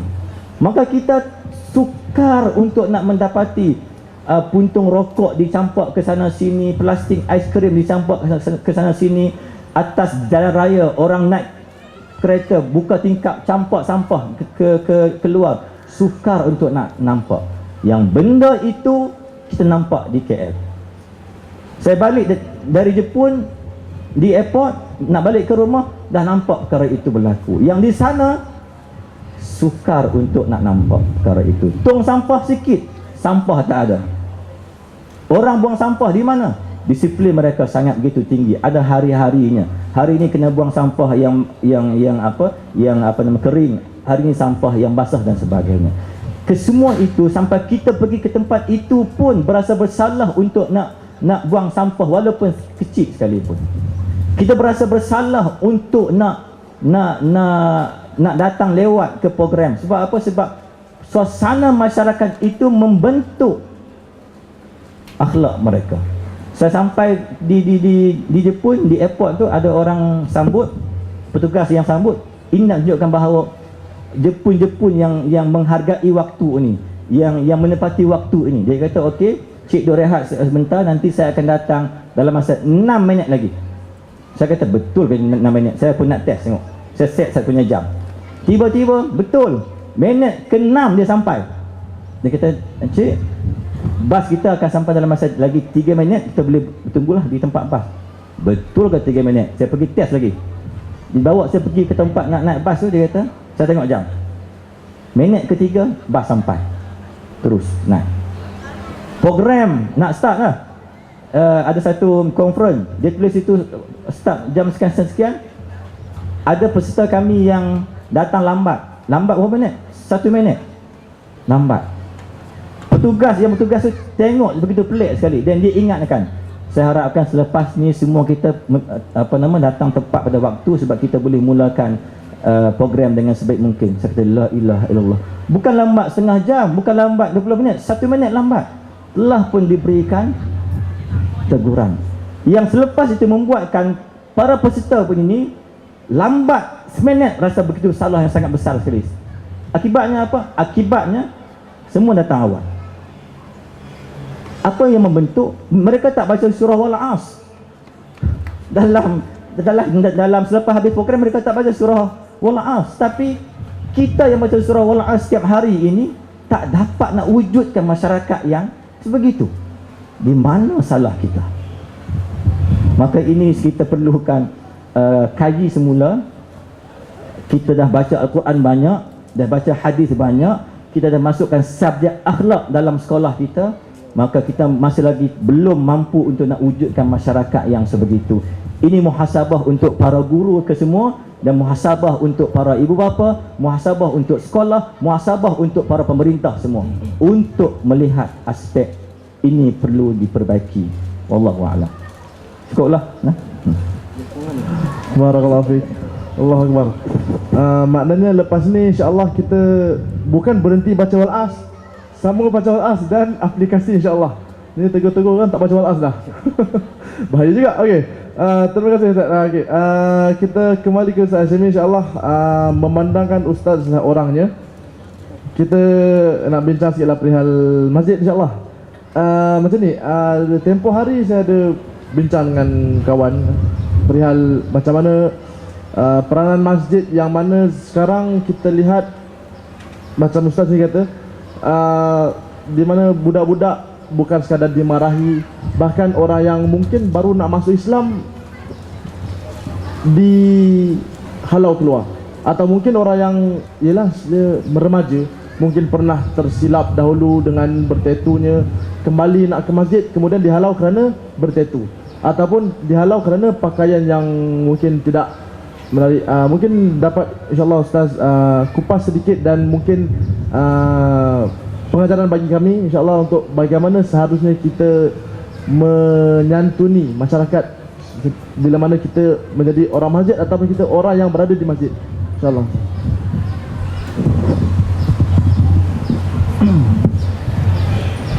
Terima kasih kepada Tuan Moderator Al-Fadhil Ustaz Yusuf. Berbalik kepada soalan yang dia tanya tadi, dia bagi kepada saya tentang macam mana seharusnya kita ahli masjid menyantuni jemaah masjid sebab kita berada di masjid. Secara ringkasnya kita katalah, anggaplah bahawa masjid ini adalah satu tempat untuk semua orang, sama ada kanak-kanak, orang tua, orang jahil, orang alim, siapa pun. Masjid adalah pusat untuk orang Islam, dan janganlah kita merasakan bahawa dia adalah satu hak eksklusif, satu kumpulan daripada manusia, sehingga ada sebahagian, menyebabkan sebahagian daripada manusia takut untuk datang masjid. Terutama bila bercakap soal anak-anak, hadirin dan hadirat yang dirahmati Allah. Saya ingat dalam mendidik anak-anak ini, kadang-kadang kita mengabaikan konsep atau memahami bagaimana mereka menerima pendidikan. Seakan-akan kita bila kata anak-anak adalah seperti kain yang putih untuk kita corakkan ia, maka kita sekadar mengambil pen dan kita conteng lukis bagaimana dia nak berlaku dan sebagainya, lalu kita memfokuskan masalah satu hala, seolah-olah kertas itu tidak ada apa-apa, hanya terima apa yang kita bagi. Nah, pendidikan bukan begitu. Apatah lagi dia melibatkan jiwa remaja, anak-anak yang mereka juga mempunyai akal, fikiran, sifat, hati dan seumpama dengannya. Kerana itu, kalaulah kita kata tadi macam pendidikan masyarakat, Ustaz Razak sebut tadi bagaimana dia pergi ke Jepun dan melihat perkara begitu, dan akhirnya kita yang berada dalam situasi itu terikut sama untuk menjadi seperti mereka. Maknanya kita sedang menyerap span, kita ni span sedang menyerap ilmu, kelakuan, sifat yang ada pada masyarakat itu. Maka apabila kita mendidik, kita kena fikirkan macam mana anak itu nak menyerap apa yang kita ajarkan. Dan dia bukan sekadar kita bagi tahu dan serap dia melalui telinga dan mata, dia tengok dah khata, salah. Untuk kita mendidik anak-anak, kita kena ingat bahawa anak-anak ini manusia. Dan kadang-kadang daya mereka mereka lebih menyerap sesuatu benda lebih daripada orang tua. Anak-anak yang sedang bermain di sana, jangan ingat kita ingat dia sedang bermain, dia sedang menyerap ilmu. Sedang berada di meja, dia pegang gelas, tengok sama adik-adik dia dengan mak dia sedang menyerap sesuatu. Sebab tu para murabbi, mereka membahagikan untuk kita mendidik ada beberapa uslub, ada beberapa teknik dan perlu untuk kita ketahui bagaimana mereka menyerap sesuatu pendidikan. Sebagai contoh yang pertama, al-mulahadhah, maksudnya pemerhatian. Kanak-kanak memerhati apa yang kita buat tanpa perlu kita cakap. Dia tengok apa kita buat. Kadang-kadang dia cakap kepada kita, bukan kau Abi dulu buat begini. Kita kata kita pun tak sedar, tapi dia ingat apa yang kita buat. Dia memerhatikan kita, dan salah satu aspek juga dia minta diperhatikan. Ini al-mulahadhah. Kadang-kadang kita balik ke rumah, dia baru pandai lompat. Anak kecil baru pandai lompat. Dia kata, Abi, tengok ni pandai dia lompat. Kita, okey je. Dia terguris hati dia. Pasal apa? Kita tak bagi perhatian kepada dia. Kadang-kadang bila kita balik ke rumah, dia ambil kertas kita, yang kita sayang kertas tu, dia conteng, datang ke kita. Ni tengok, saya dah pandai tulis huruf ABC. Kita pun kata, kenapa conteng kertas ni? Marah pula. Padahal dia perlu kepada perhatian. Sebab apa? Mereka kadang-kadang menyerap dengan pemerhatian mereka. Tak perlu diajar, perhatikan mereka. Kadang-kadang kita hanya sekadar memerhatikan mereka, dan mereka belajar sesuatu. Cerita Ustaz Fadil tadi, anak-anak ingat, mata mak ni adalah mata orang kampung adalah mata mak. Jangan hanya cakap, kita buktikan bahawa mata orang kampung adalah mata kita. Kita cerita kepada dia, tadi kawan ayah pergi, dia tengok kamu buat apa. Kamu tadi buat apa kat sana? Kawan ayah nampak dekat Kota Baru. Kalau ayah saya dia buat begitu. Dia, kawan dia ramai, dan inilah fungsinya masyarakat.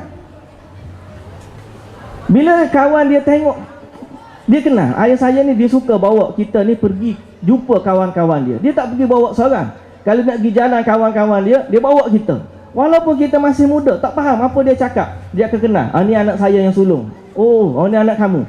Sampailah sekarang ni, waktu dia duduk kampung, kalau kawan ayah saya jumpa saya di KL, dia kenal, ni anak Tuan Haji Cik Poh. Apa implikasinya? Dia bila kawan dia telefon, kawan akan cerita, tadi aku jumpa anak kamu. Jumpa di Kota Baru.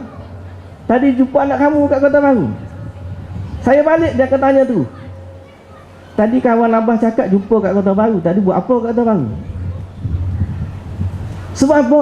Mata mereka, kita buktikan bahawa kita memerhatikan mereka. Satu pendidikan melalui al-mulahadhat, pemerhatian. Biar dia rasa dia diperhatikan.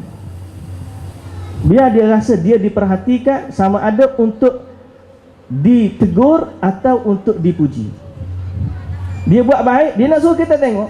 Dan begitu juga bila dia dah buat buruk, dia nak suruh kita tengok. Kadang-kadang dia hanya nak perhatian kita.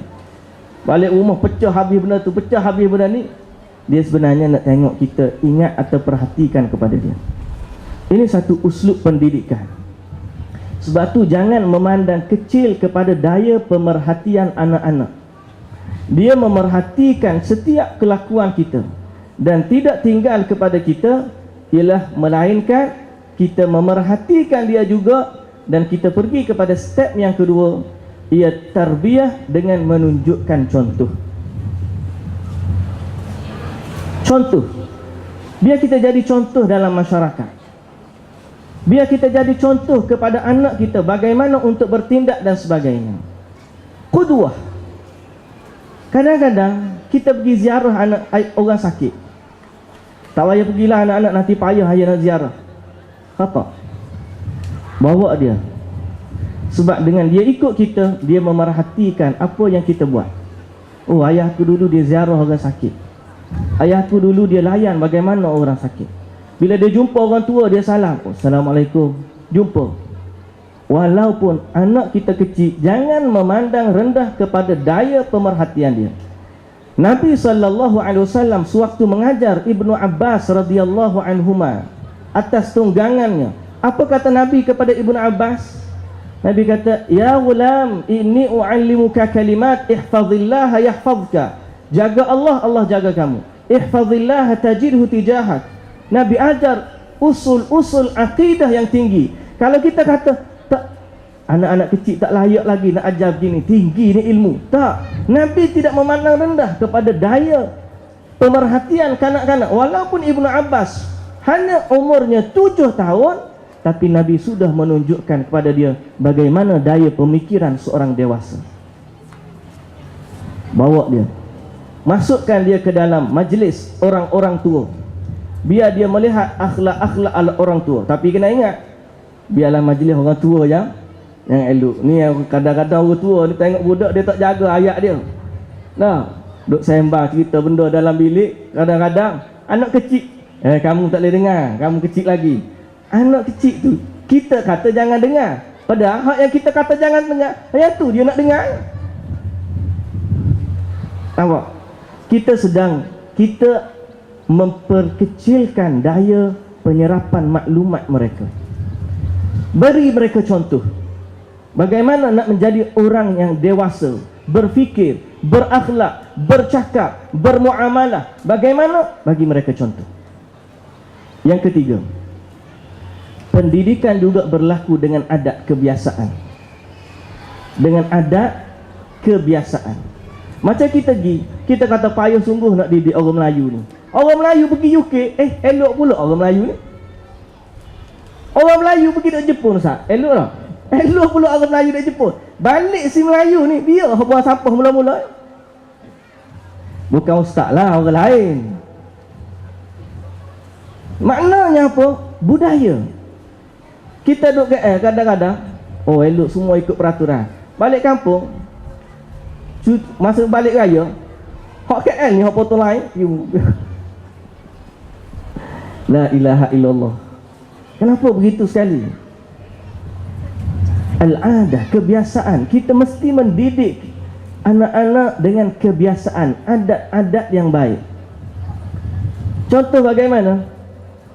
Kadang-kadang Ustaz, orang Jawa. Bukan, nampak handsome macam orang Jawa. Kadang-kadang kita tengok saya pergi mengajar mana-mana, kuliah. Dia kata, Ustaz, orang Jawa ni budaya dia bagus. Dia kata, macam mana? Budaya gotong royong. Kata bagus. Orang kita tak ada dah. Kadang-kadang kalau buat gotong royong, 3 orang yang turun, 4 orang tu. Tapi dia tak. Anak-anak daripada kecil ajak gotong royong. Budaya, pendidikan. Kita jangan ingat itu hanya budaya. Kadang-kadang hari ni, Allah, kita buat kenduri, catering yang mudah, tak payahlah susah-susah, catering yang mudah lah. Kita sedang melepaskan satu peluang pendidikan untuk kita ajar anak-anak. Saya kadang-kadang beritahu anak-anak kita, nak ajar anak-anak biar dia suka untuk jangan terlalu mudah. Nak benda dapat, nak benda dapat. Kadang-kadang nak beli roti canai. Pagi tu saya balik hujung minggu lepas, lama dah plan macam mana nak suruh anak tengok kita buat ni. Makanan ni bukan mudah nak dapat. Kadang-kadang kita uli capati, beli tepung atar tu, uli dengan dia. Ni uli sekali. Lepas tu bila dia buat tebal, kamu makan hak kamu buat ni. Dia rasa pendidikan payah rupanya. Nak makan roti canai, saya pergi ke kedai mamak, saya kata nak beli duh saja. Saya tak nak beli roti canai dah siap, beli duh. Beli duh tu, duh roti canai, balik tengah dengan anak-anak. Keras pun kita makan lah. Inilah hasil kerja kita. Sebab apa? Nak suruh dia rasa, biar dia buat sama-sama dengan kita. Akhir sekali, rupanya payah nak dapat makanan. Kata makan biar habis. Kan tadi kita nak buat payah. Kalau mudah, dia makan ikut suka. Nak ambil, nak tak habis, dia buat. Al-adah, kebiasaan. Biasakan diri mereka dengan perkara-perkara yang positif, baik. Di Jepun, saya juga dengar cerita. Kadang-kadang bila saya dengar cerita, tak pernah sampai ke Jepun. Ustaz Razak mungkin banyak lagi cerita dia. Mudah-mudahan dia banyak kongsi dengan kita lagi. Kadang-kadang dia kata, bila dia nak zebra line tu, zebra line, kanak-kanak nak melintas zebra line.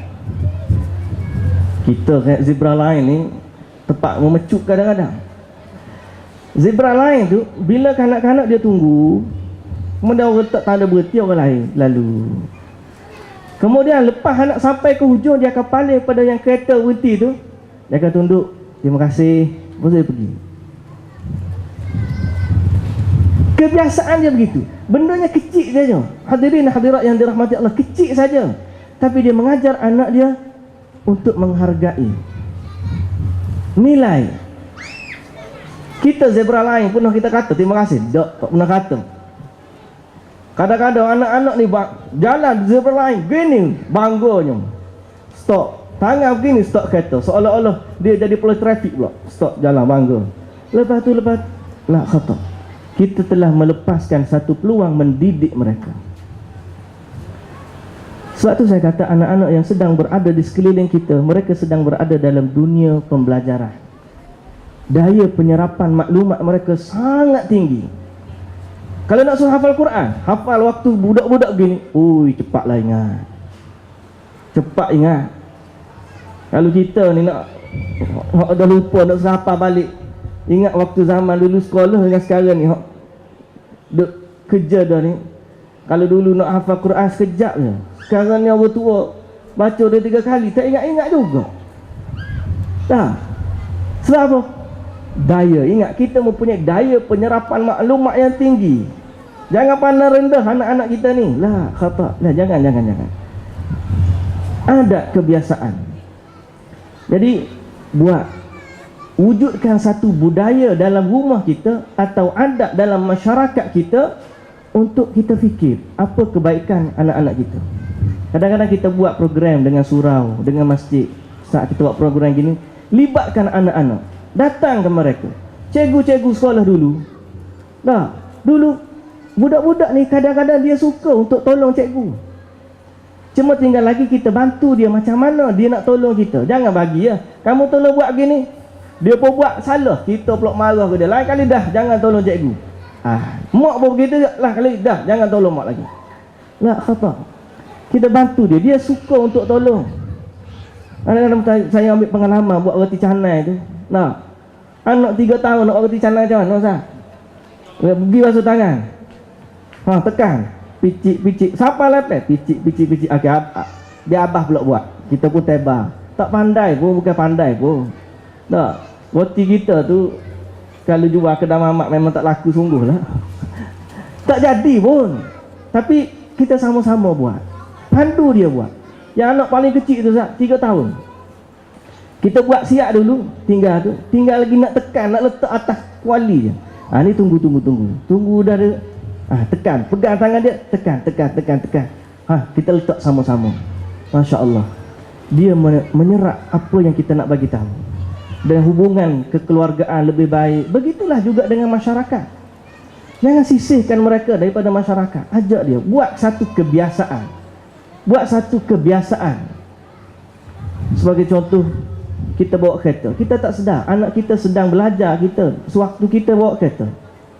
Ada seorang anak jumpa saya, Ustaz, ayah saya kalau bawa kereta, ya Allah, mulut dia tak boleh jaga, Ustaz. Tengok orang tu bawa laju, celaka. Macam-macam. Kalau dia sebenarnya anak kita dah tepi kereta tu, dia dah tengok kita bawa kereta macam mana. Tengok bawa kereta macam mana. Pendidikan.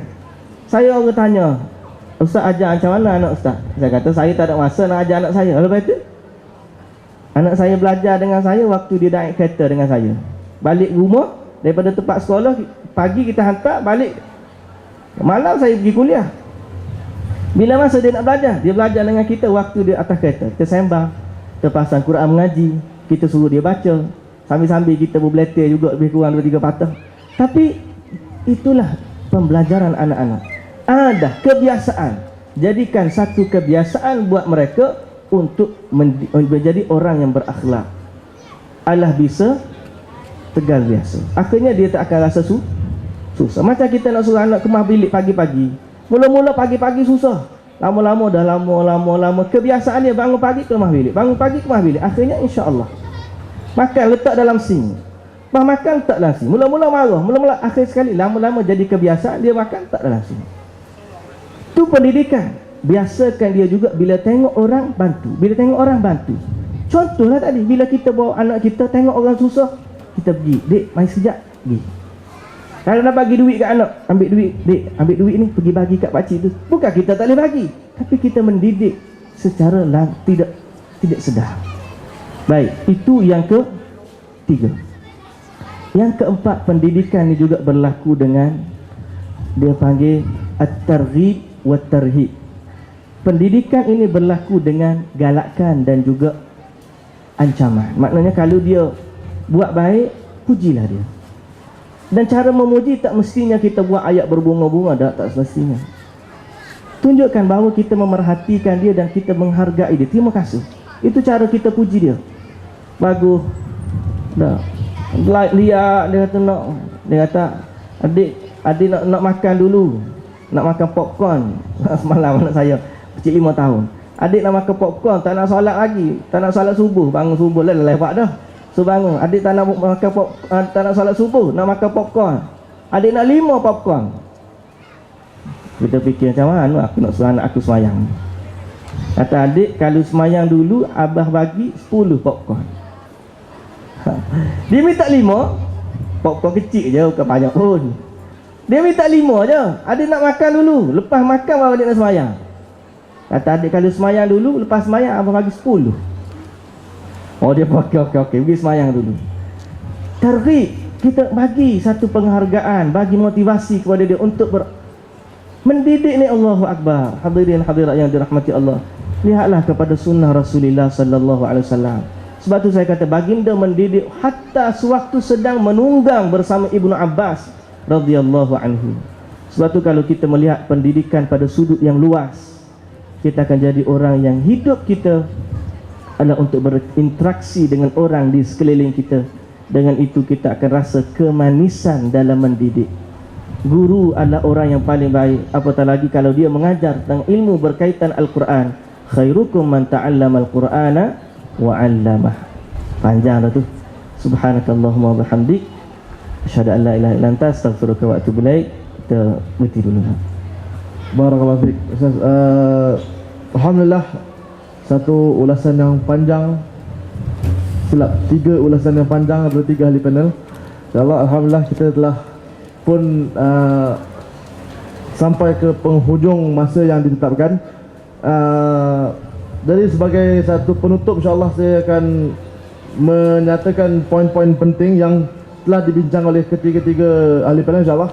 Pertama sekali, pentingnya masyarakat di mana kita perlu membuka hubungan dengan masyarakat. Yang ni, biarlah anak kita ialah anak masyarakat dan anak masyarakat juga anak kita, di mana sama-sama memainkan peranan dan bukan sekadar menyatakan bahawa itu anak dia jaga, anak kita jaga, tidak.